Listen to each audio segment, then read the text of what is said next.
Why has Trump gone after Venezuela so relentlessly?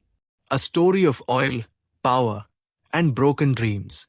Imagine a night when the sky echoes with fighter jets, sirens scream across the land, and a country's president is no longer safe even inside his own palace. Imagine when a superpower tears through another nation's sovereignty, as if it were a thin sheet of paper. And then suddenly a piece of news spreads across the world. Venezuela's President Nicolas Maduro has been arrested. The world is stunned. The question isn't just how this happened. The deeper question is why? Why is Trump so aggressive? Why has a country with the world's largest oil reserves become the symbol of misery and helplessness today? This story is not just about an arrest. It's a story of greed, power, geopolitics, and the bitter truth that sometimes the gold called oil becomes the biggest curse for a nation. Venezuela, once a land of dreams, is today a pawn on the global chessboard of politics, pushed and pulled by every powerful hand. But the biggest and most aggressive hand is that of the United States, and behind this hand is not just politics, but a very deep economic agenda. Trump's stance is clear. He wants control. He wants influence. And above all, he wants dominance over the global energy world. The question is, why? Why is Venezuela so important? Because Venezuela is not just a country, it is a treasure vault. Beneath its soil lie gold, gas, rare minerals, and most importantly, a literal ocean of oil. Venezuela has 303 billion barrels of crude oil. Yes, you heard that right. The world's largest proven oil reserve. More than Saudi Arabia, more than Canada, more than anyone. A country that theoretically could have become an energy emperor has practically turned into an economic patient. For the world, this is not just irony, it is a painful tragedy. And here the story turns. The very oil that looked like a blessing slowly turned into a curse. Venezuela made oil the sole backbone of its economy. Gold, gas, minerals, all secondary, oil first. A model built around the belief that if there is oil, everything is fine. But the world never remains the same. Oil prices fall. Global demand fluctuates. And when oil prices started crashing, an economy that had never diversified began to crumble. On top of that came political mismanagement, flawed economic policies, corruption, and finally the biggest blow, US sanctions. For many people, the era of Hugo Chavez was charismatic. But without economic discipline and institutional development, charisma doesn't last long. Government control kept increasing, private investment kept shrinking. By the time global oil prices fell, the economy had become so dependent on oil that there was no alternative support left to stop the collapse. Production started falling. A country that once produced 2.5 million barrels a day dropped to just 0.7 million a day. Refineries weakened, maintenance stopped, technology lagged behind. And then the world's biggest power picked up its economic weapon, sanctions. American sanctions are not just rules. They are a warning. Either obey or break.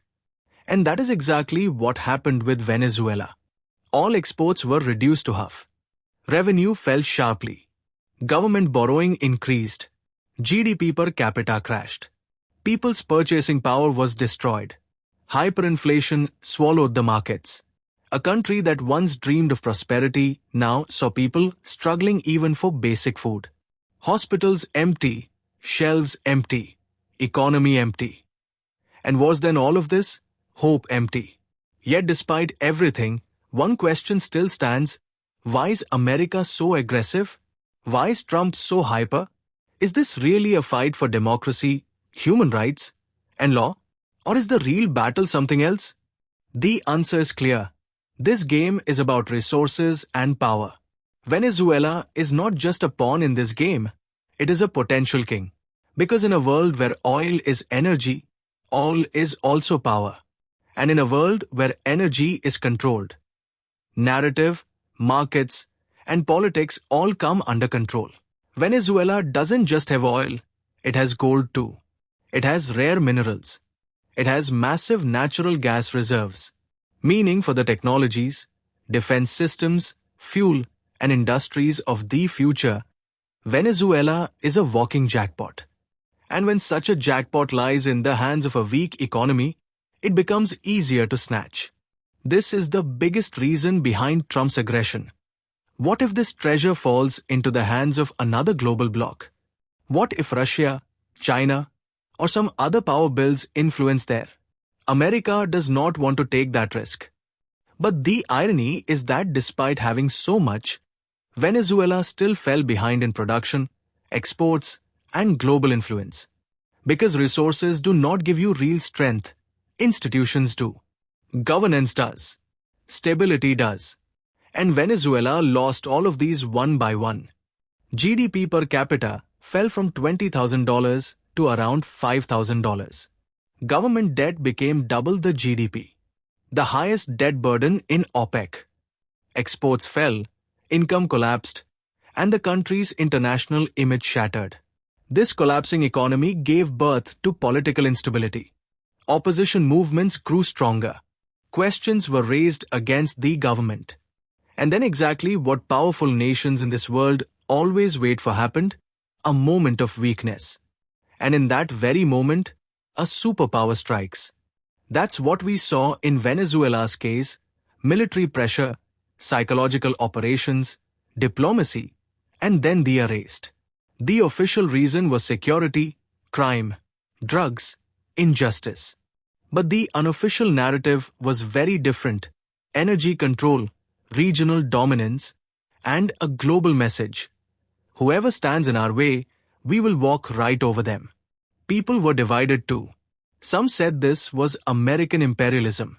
Some said this was the result of Venezuela's own mistakes.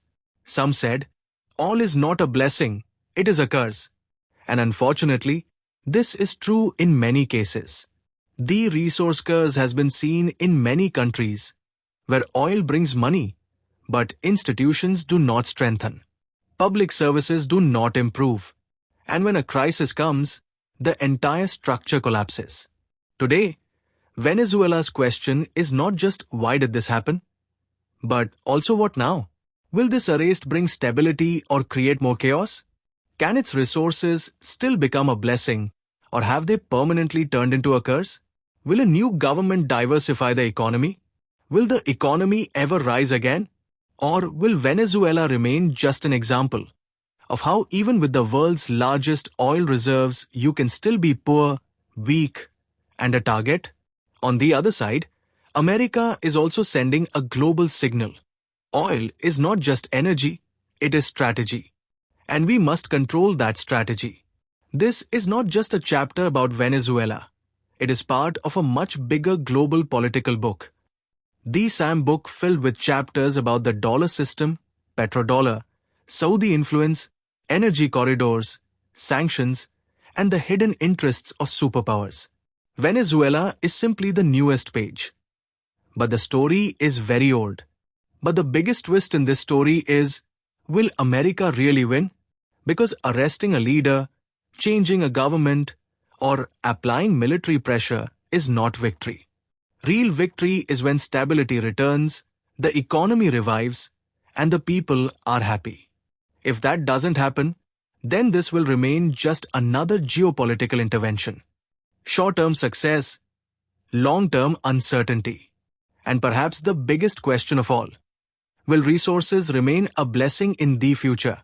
Or will technology create a world where the crown of oil falls on its own? If the world keeps moving toward renewables and alternative fuels, then what will be left for countries that survive only on oil? Venezuela is not just a question of today. It is a question of tomorrow. So why is Trump so obsessed with Venezuela? The answer is multi-layered: oil, gold, gas, geopolitics, influence, and power projection. Why is Venezuela helpless? The answer is equally harsh: mismanagement, dependence, weak institutions, and external pressure. And the lesson? For every country in the world, resources can give power. But without the right governance, planning, and diplomacy, those same resources can destroy you. If our video has taught you something new, do not forget to like and share this video so that this information can reach others as well. Your likes and shares are a source of inspiration for us. If you have any questions or suggestions, please let us know in the comments. It will be our honor to answer your questions and listen to suggestion. And yes, if you like our content, subscribe to the channel and press the bell icon so that you stay connected with every new story. Thank you. GRT Business YouTube channel sources: news from various news agencies, opinion polls, and other public sources.